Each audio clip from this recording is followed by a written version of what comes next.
Top official with the Obama administration and Hillary Clinton's campaign will weigh in on those changes in just a minute. But first, tonight, the Inspector General of the Department of Justice announced today that the DOJ has opened an investigation into spying, possibly illegal spying, on American citizens by the federal government. Law professor Jonathan Turley will explain the legal implications of that brewing scandal in just a minute. But first, to Fox chief national correspondent Ed Henry, who's been following this all day for more details. Ed?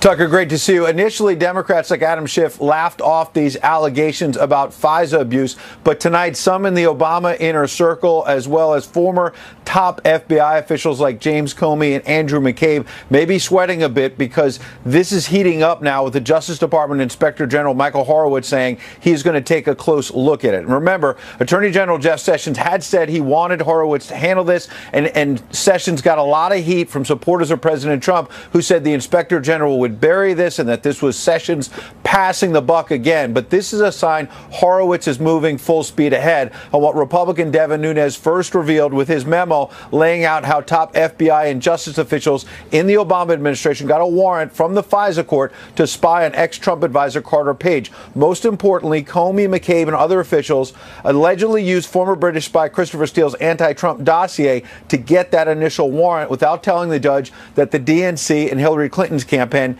had paid for the dirt in that dossier. Now, Horowitz is already working on two other major reports, including Comey's conduct, FBI agent Peter Strzok's text messages, and McCabe's unauthorized leak to the media. We should note that just this very week, there have also been criminal charges filed in Minnesota in a separate case involving a former FBI agent who allegedly leaked classified sensitive information. And so the bottom line is this is also part of Jeff Sessions' crackdown on the leaking of sensitive information. A big development tonight, Tucker. It sure is. Ed Henry, thanks for that. Good to see you. Jonathan Turley is a law professor at George Washington University Law School in Washington. He joins us tonight. Professor, thanks for coming on. Thank you. So it's the gravest of all charges, the federal government potentially spying illegally on American citizens. Why only now is the IG looking into this?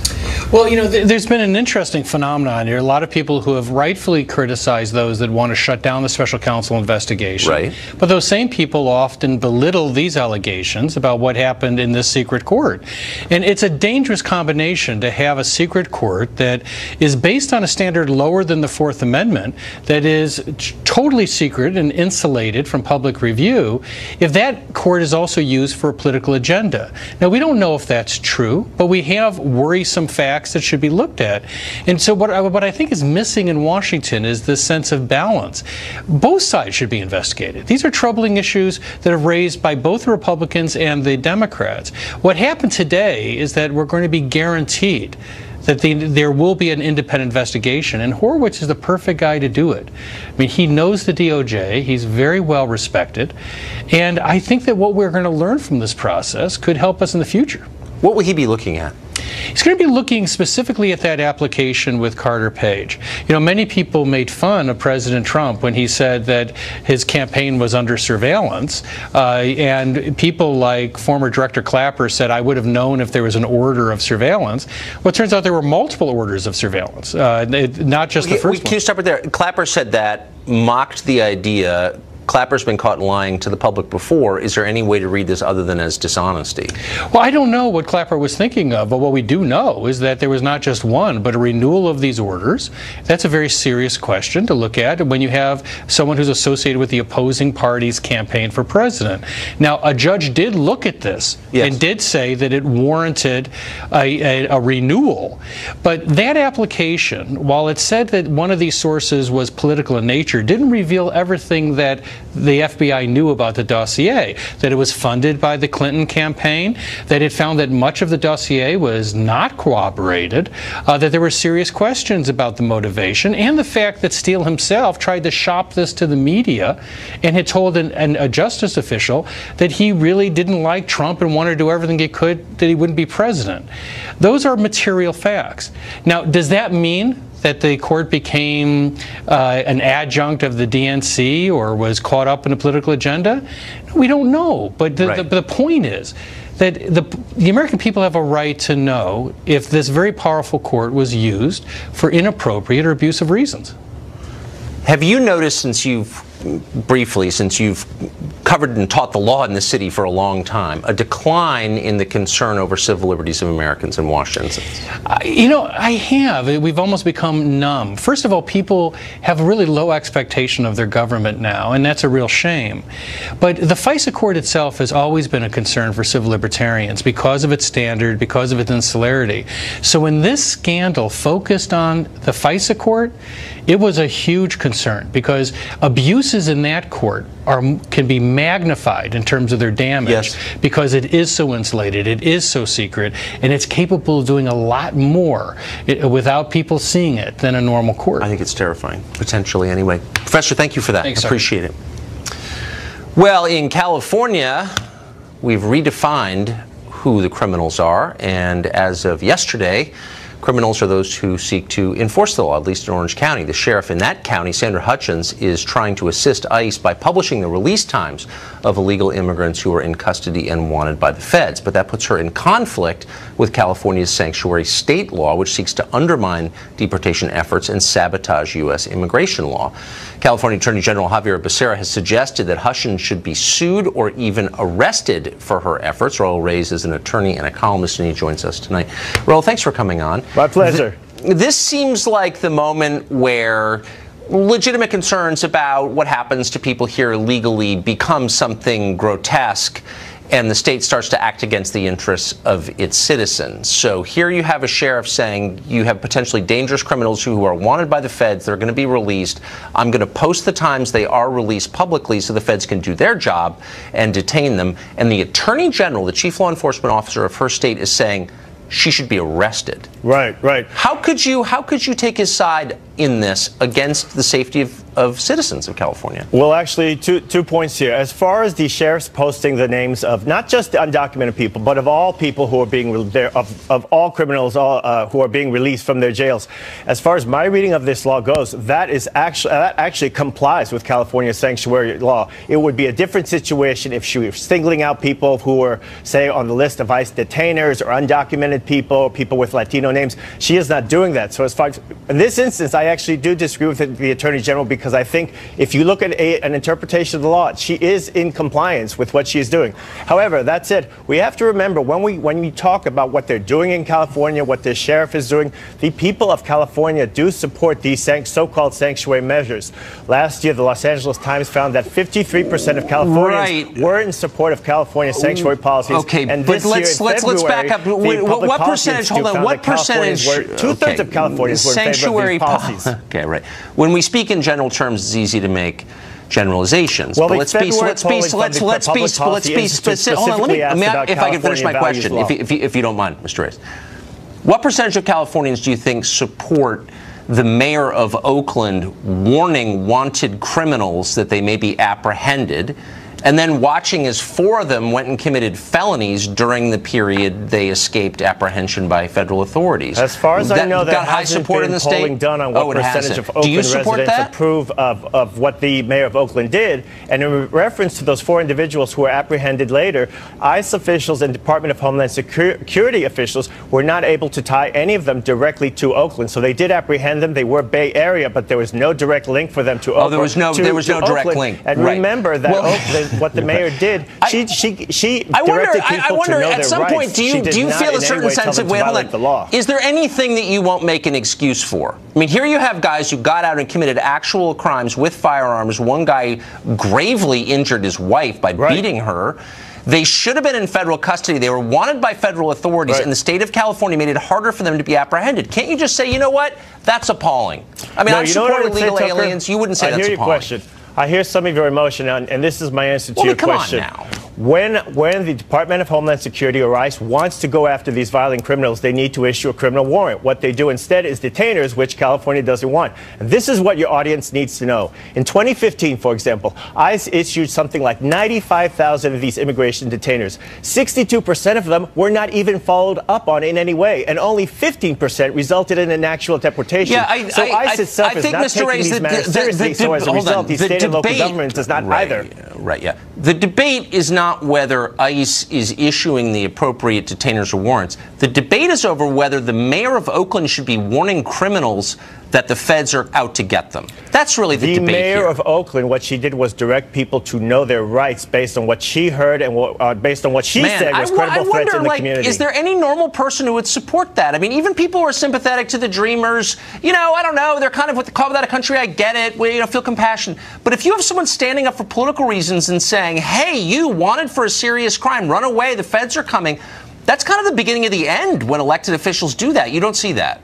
No, I don't have that cynical take. What I do know as a native Californian is this Mayor Libby Schaaf of Oakland has been celebrated by the community because many people appreciate what she's doing. And that, although it's controversial because not everyone likes the idea, they do appreciate that she is directing all people, not necessarily criminals or undocumented people, to know their rights. And that's important when we deal with law enforcement. All right. Well, good luck with the community. Thank you. Community celebrating, whatever that means. Well, thank you. CNN's Chris Cuomo says nobody is trying to repeal the Second Amendment. Nobody hasn't been reading the paper recently. We'll tell you who is, actually, coming up. Plus, the Democratic Party has been utterly transformed in the last few years. That's not an attack, merely an observation. Would the Barack Obama of 2012 be welcome in the Democratic Party? We've taken a close look. Joining us next is Clinton and Obama confidant Jennifer Palmieri. She'll be here in just a second. Stay tuned.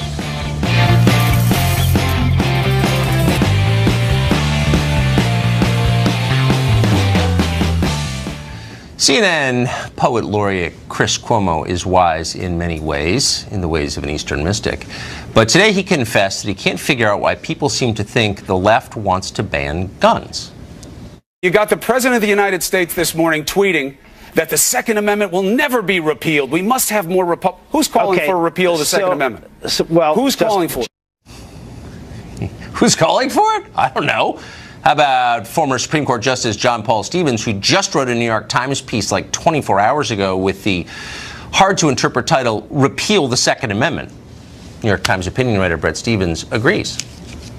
You are not going to get a handle on the problem of America's gun culture while there is a constitutional right to own a weapon. Most of the gun crime, by the way, in the country isn't done with AR-15s or the assault weapons that I suspect both of us would like to see banned. They're done with handguns. Until you at least address that constitutional principle that there is a right to bear an arm, you will not deal with the problem that we have.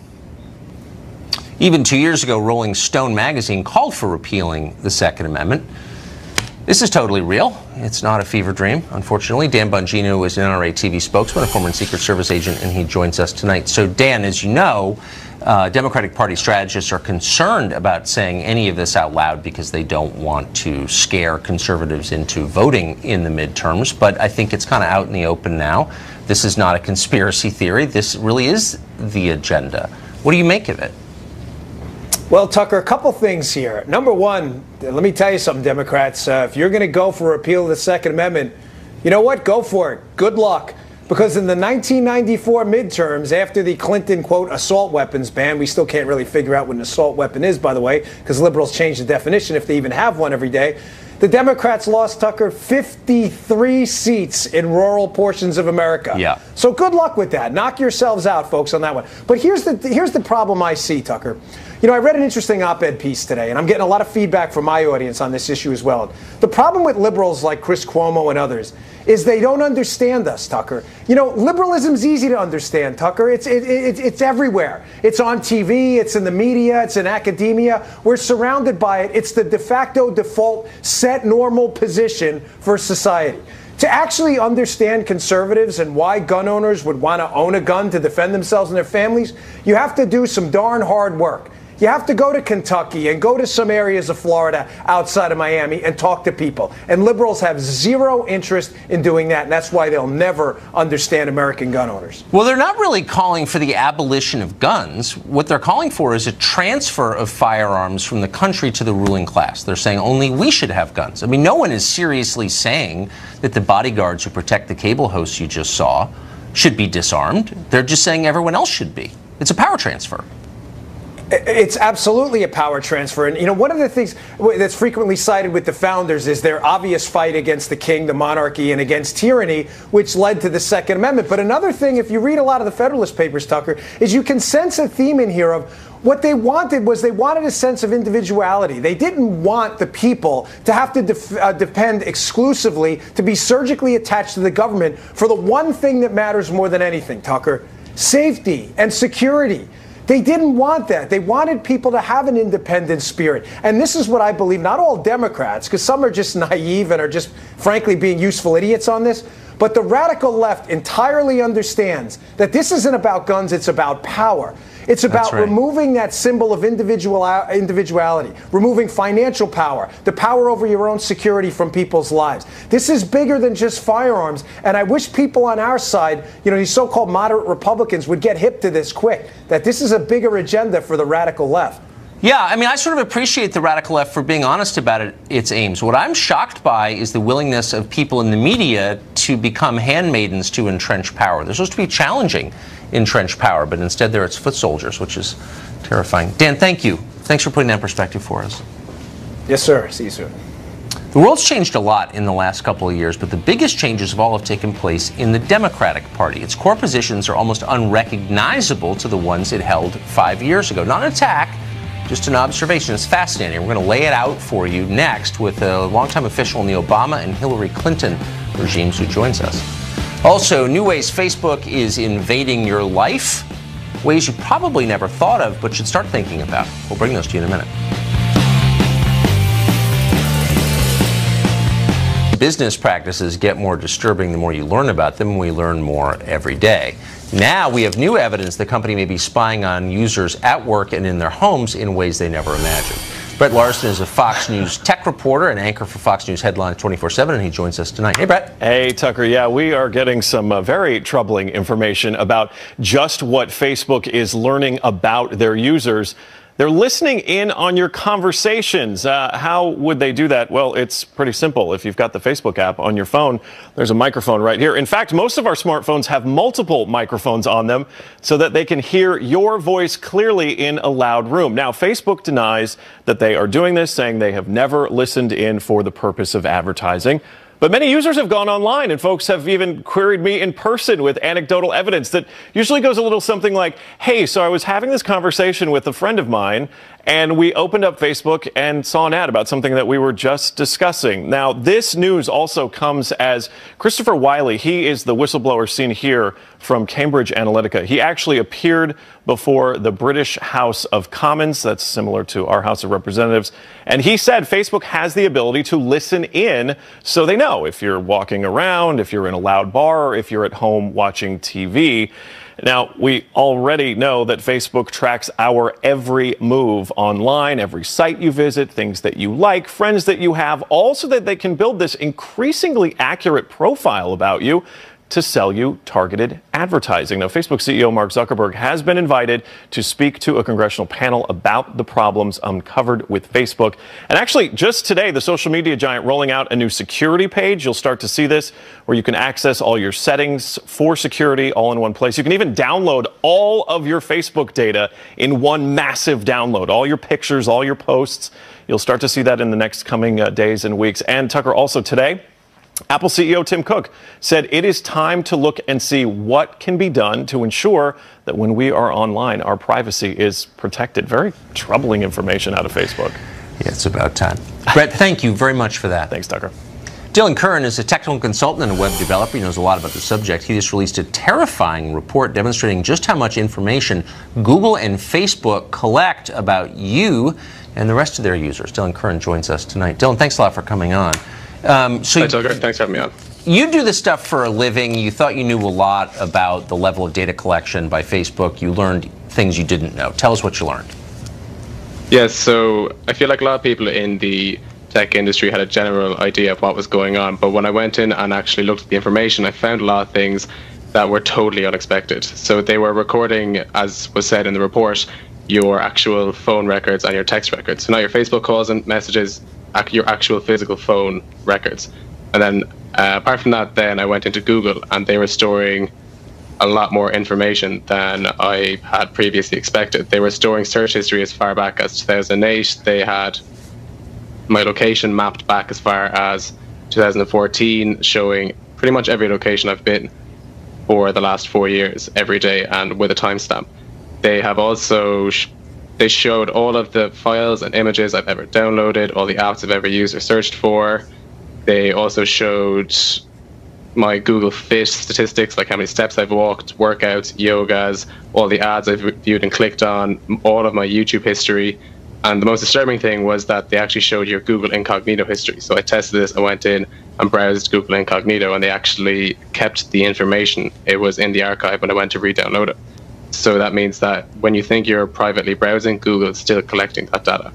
Well, so they included things that you thought you deleted? Yeah, so I had my Google Drive, which is just cloud storage, and I had a lot of files on there that I wanted to delete because they were personally liable. So that's right. Items such as, my CV, my monthly budget, a couple of websites and code, and an encryption key. And I had explicitly deleted those so that there would be no threat of those being stolen in the future. But then when I went into my archive, those files were there. So Google, we reached out to Google today and about this, and their response essentially was, well, everyone knows this. It's in the agate type in the terms of use. Do you think everyone does know this? No, absolutely not. And my tweets wouldn't have received such unbelievable attention if that was the case. Saying everybody knows this is a cop-out, because they're saying everybody knows this because when you when you accept the terms and conditions of all the apps, you are technically signing away your rights to that information. But realistically, nobody does read the terms and conditions, because not everybody has the time to read those terms and conditions, and not everybody is a trained lawyer. Well, that's right. And it's inherently dishonest. If they tell you you're deleting something, but they keep a record of it, it's not deleted. That's a lie, and they should be held accountable for that. Dylan, thank you. Thank you for that. That's terrifying, but interesting. No worries. Thanks, Tucker. The Democratic Party has changed dramatically in the last couple of years, while the rest of us were covering Stormy Daniels. Its core positions would be foreign to the Bill Clinton of 1996, or for that matter, to Barack Obama just a few years ago. A former top official in the Obama administration and the Hillary Clinton campaign joins us next to discuss that. Plus, the finale of our month-long Men in America series just ahead.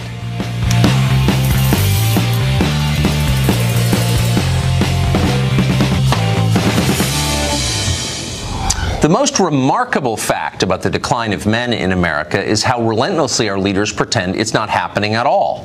The patriarchy is thriving, they tell us. Men are in charge, and they succeed precisely to the extent they thwart the progress of women. Society is a zero-sum equation in which a man's gain is a woman's loss. This is wrong, and we must rectify it. That's the message.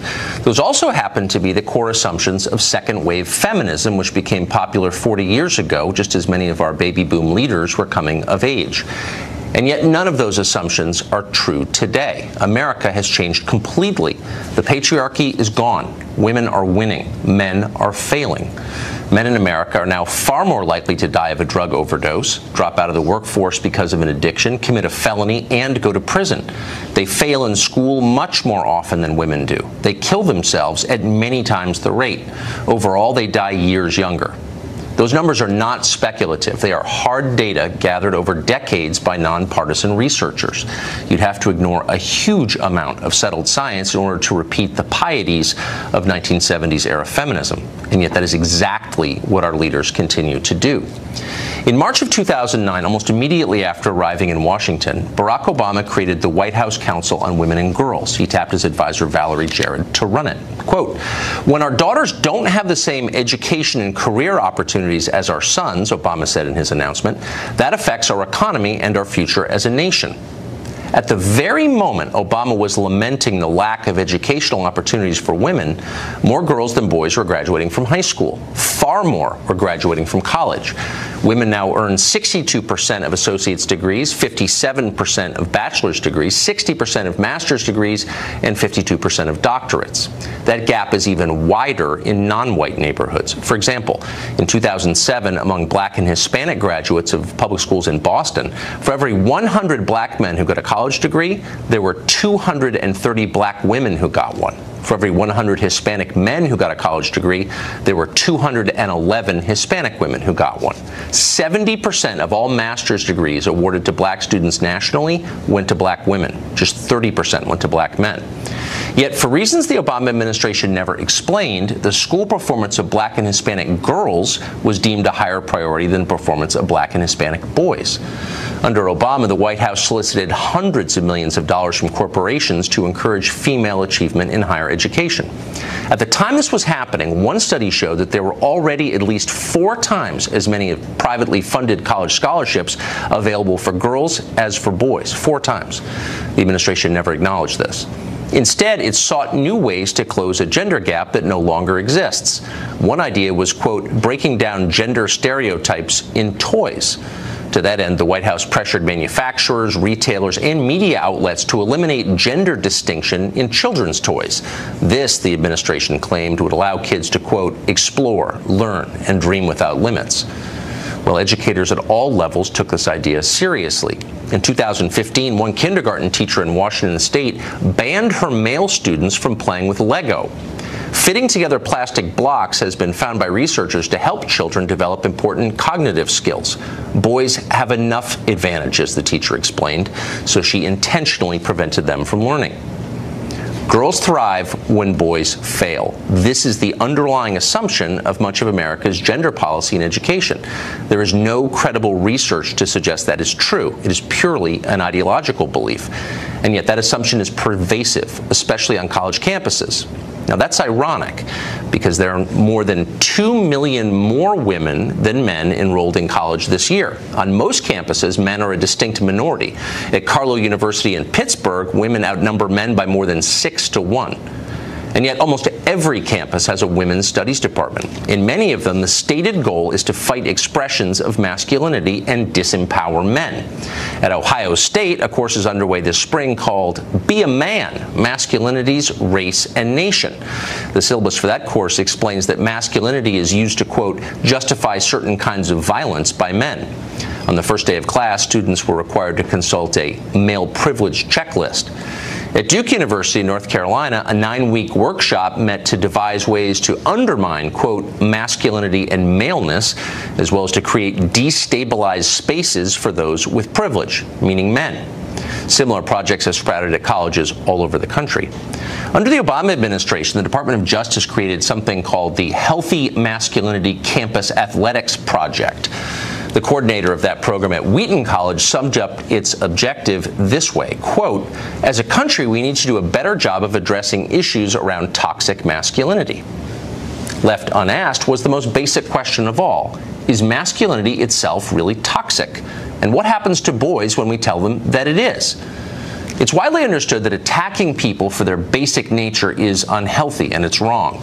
A government-funded program designed to fight toxic femininity or toxic homosexuality probably would not escape the scrutiny of Congress or the media. At the very least, its supporters would have to explain why our country needs a program like that. And yet nobody has been forced to explain why boys, who are already failing, need to be held back further. And so they are. Christina Hoff Sommers is the author of The War Against Boys. She was one of the very first people in American intellectual life to notice this trend and to sound the alarm. She was ignored, but we're grateful that she did it anyway. Thank you. Christina Hoff Sommers joins us tonight. So you wrote this original piece from which this whole series basically has been derived almost 20 years ago when you noticed that boys were falling behind. And yet the assumptions of the people who make policy decisions don't seem to have changed much in that time. Why? There's a great deal of resistance to addressing the needs of boys. And there are a lot of women's groups, not all of them, but most of them call it backlash. And they're unwilling to listen. So boys, it's as if we've thrown the gender switch, and boys are on the wrong side of the gender gap in education. How does that, so the core assumption is that it's a zero-sum arrangement where when you hold back boys, girls shoot ahead and it's great for them. But that's not really the nature of life, is it? Does it help girls when boys fail? That is the fundamental fallacy. See, I think too many of the activist groups think that there's a trophy, and either Venus is going to win or Mars, and their job is to root for Venus and make sure, hold back Mars. No, there's not a single trophy. Men and women, boys and girls, we're in this together. Yes. And if boys are in trouble, so are we all. I mean, these are the young men with whom our daughters and granddaughters are going to make the future. And so if boys are failing, what's going to happen to girls? That's a question that a father of every daughter, including myself, thinks about a lot. So you just sort of wonder, like, how do we get to a place where colleges, in which, broadly speaking, men really are failing, falling behind girls, have funded departments whose main course of study is why masculinity, maleness, is bad? Why doesn't anybody ever say anything about that? We try, but again, you're called names and demonized if you defend boys and point out their plight, specifically in education. And we have economists now. Larry Summers, for example, projects that by mid-century, maybe a third of men in the full-time workforce are going to be out of the workforce, disengaged, not there. Millions of men are simply not going to be looking for work, not in the workplace. Now, we can address this. England, Australia, Canada, they're very worried because of the future of their economy and because of the social, just confusion that this will lead to. And they're addressing the problem. They haven't solved it, but they're working on it. We haven't really acknowledged it. What does it say about our policymakers that they're acting from assumptions that were relevant in 1979 but are no longer? Well, they're not paying attention, and I think it's hard to know where to place the fault, because there's simply what we have right now is vast numbers of organizations that have actually done a very good job supporting young women and helping young women, addressing their needs. Girls were behind in math and science, and thanks to many women's groups and activists, we have strengthened young women. They take more advanced math classes and science classes than boys now in school.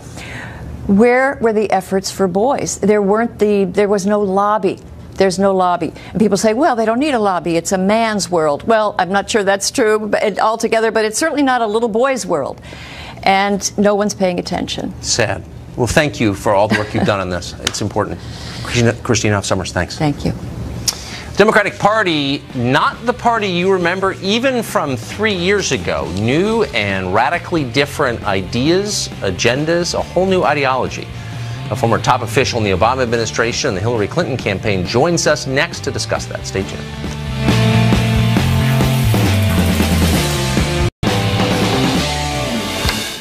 Well, here's a story that's received almost no media attention, but that is upending American society. It has been less than a year and a half since Donald Trump got elected, but the Democratic Party has changed pretty dramatically. Just 6 years ago, for example, during his 2012 State of the Union, President Obama said this about immigration. Watch. I believe as strongly as ever that we should take on illegal immigration. That's why my administration has put more boots on the border than ever before. That's why there are fewer illegal crossings than when I took office. Well, that's unimaginable today. Obama could not say that and would not say that. Instead, prominent Democrats are now calling for the abolition of federal immigration enforcement. The Nation magazine described ICE as, quote, an unaccountable strike force executing a campaign of ethnic cleansing. The state of California is threatening law enforcement officers there with arrest if they cooperate with ICE, even to apprehend criminals. Impoverished Democratic cities like Baltimore have set aside tax dollars to help illegal immigrants fight deportation. How long before the National Party calls for giving illegal immigrants the right to vote? That's actually happening in some towns in Maryland already. Yesterday on this show, we interviewed an immigration activist who said that foreign nationals ought to be able to vote anywhere in the country. That used to be a fringe position. It's not anymore. On the Second Amendment, meanwhile, the Democratic Party has moved to advocating for gun control. It's been going on for a long time, to pushing for government gun confiscation. That's a big change. Just 2 years ago, here was Hillary Clinton's position on firearms. I'm not looking to repeal the Second Amendment. I'm not looking to take people's guns away. But I am looking for more support for the reasonable efforts that need to be undertaken to keep guns out of the wrong hands. Well, those words could have been uttered any time in the last 30 years, but that was then. Democrats have just spent the last month openly calling for gun confiscation, Australia-style gun confiscation. And then just yesterday, former Supreme Court Justice John Paul Stevens demanded the repeal of the Second Amendment. Others have followed. That would have been unthinkable just a few years ago. And then on the subject of abortion, in the 1990s, you often heard Bill and Hillary Clinton say abortion ought to be, quote, safe, legal, and rare. As recently as 2009, Barack Obama agreed with them. Watch. So let us work together to reduce the number of women seeking abortions. Let's reduce unintended pregnancies. Let's make adoption more available. Let's provide care and support for women who do carry their children to term. That was the position of the Democratic Party really from Roe v. Wade until about yesterday, that even though abortion should remain legal, it was undesirable. It was something sad, something to be avoided if possible. That's how most voters feel about it. Democrats no longer say that. The party's base is for abortion, be proud of having one. Progressives want women to shout your abortion. Just 2 days ago, Planned Parenthood in Colorado demanded a new Disney princess, one who's had an abortion, to be a role model for girls. These are views outside the mainstream as measured by opinion polling. Are they the topics, are they the issues that Democrats are going to run on during the midterm elections? Joining us tonight is someone who has spent a long time in the Democratic Party, Jennifer Palmieri. She's spent years at the heart of it. She was communications director for both the Obama White House and the Hillary Clinton presidential campaign. She's got a brand new book out, which is doing very well on Amazon. It's called Dear Madam President, and she joins us tonight. Jen Palmieri, thanks for coming on. Happy to be here, Tucker. So a lot has been written about the changes in the Republican Party under Trump. It's changed a lot. There's no doubt about that. Right. The Democratic Party has changed, I would say, as much or more, and it's gotten very little attention. Do you acknowledge that President Obama going out and saying, I'm going to crack down on illegal immigration, couldn't say that today? No, because what's happened is the problem got a lot worse, and Congress wouldn't do anything about it. You know, when President Obama gave that speech many years ago, that was when we were trying to pass comprehensive immigration reform. Well, here's a story that's received almost no media attention, but that is upending American society. It has been less than a year and a half since Donald Trump got elected, but the Democratic Party has changed pretty dramatically. Just 6 years ago, for example, during his 2012 State of the Union, President Obama said this about immigration. Watch. I believe as strongly as ever that we should take on illegal immigration. That's why my administration has put more boots on the border than ever before. That's why there are fewer illegal crossings than when I took office. Well, that's unimaginable today. Obama could not say that and would not say that. Instead, prominent Democrats are now calling for the abolition of federal immigration enforcement. The Nation magazine described ICE as, quote, an unaccountable strike force executing a campaign of ethnic cleansing. The state of California is threatening law enforcement officers there with arrest if they cooperate with ICE, even to apprehend criminals. Impoverished Democratic cities like Baltimore have set aside tax dollars to help illegal immigrants fight deportation. How long before the National Party calls for giving illegal immigrants the right to vote? That's actually happening in some towns in Maryland already. Yesterday on this show, we interviewed an immigration activist who said that foreign nationals ought to be able to vote anywhere in the country. That used to be a fringe position. It's not anymore. On the Second Amendment, meanwhile, the Democratic Party has moved to advocating for gun control. It's been going on for a long time, to pushing for government gun confiscation. That's a big change. Just 2 years ago, here was Hillary Clinton's position on firearms. I'm not looking to repeal the Second Amendment. I'm not looking to take people's guns away. But I am looking for more support for the reasonable efforts that need to be undertaken to keep guns out of the wrong hands. Well, those words could have been uttered any time in the last 30 years, but that was then. Democrats have just spent the last month openly calling for gun confiscation, Australia-style gun confiscation. And then just yesterday, former Supreme Court Justice John Paul Stevens demanded the repeal of the Second Amendment. Others have followed. That would have been unthinkable just a few years ago. And then on the subject of abortion, in the 1990s, you often heard Bill and Hillary Clinton say abortion ought to be, quote, safe, legal, and rare. As recently as 2009, Barack Obama agreed with them. Watch. So let us work together to reduce the number of women seeking abortions. Let's reduce unintended pregnancies. Let's make adoption more available. Let's provide care and support for women who do carry their children to term. That was the position of the Democratic Party really from Roe v. Wade until about yesterday, that even though abortion should remain legal, it was undesirable. It was something sad, something to be avoided if possible. That's how most voters feel about it. Democrats no longer say that. The party's base is for abortion, be proud of having one. Progressives want women to shout your abortion. Just 2 days ago, Planned Parenthood in Colorado demanded a new Disney princess, one who's had an abortion, to be a role model for girls. These are views outside the mainstream as measured by opinion polling. Are they the topics, are they the issues that Democrats are going to run on during the midterm elections? Joining us tonight is someone who has spent a long time in the Democratic Party, Jennifer Palmieri. She spent years at the heart of it. She was communications director for both the Obama White House and the Hillary Clinton presidential campaign. She's got a brand new book out, which is doing very well on